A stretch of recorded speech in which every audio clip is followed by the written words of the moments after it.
మనుషులు నమ్ముకుని, నీ టాలెంట్‌ని నమ్ముకునో, నీ క్రియలు నమ్ముకునో, నువ్వు డిపెండెంట్‌గా ఉండిపోతూ ఉన్నావు.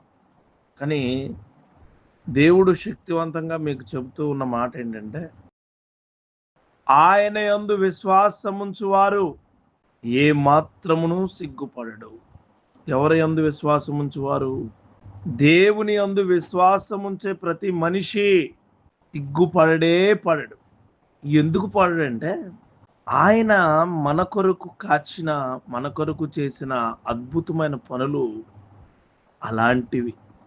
అందుకొరకే ఎవరైతే విశ్వాసం ఉంచుతారో, ఎవరైతే దేవుడి క్రియలను పట్టుకుని ఉంటారో, వారు ఏమాత్రము సిగ్గుపడరు. సిగ్గుపడని, సిగ్గు చెందని మనుషులుగా మనల్ని దేవుడు ఉంచుతూ ఉన్నాడు. నువ్వు ఆయన మీద నమ్మకం పెట్టుకుంటే, విశ్వాసముతో ఉంటే ఎక్కడికెళ్ళినా సిగ్గుపడవు.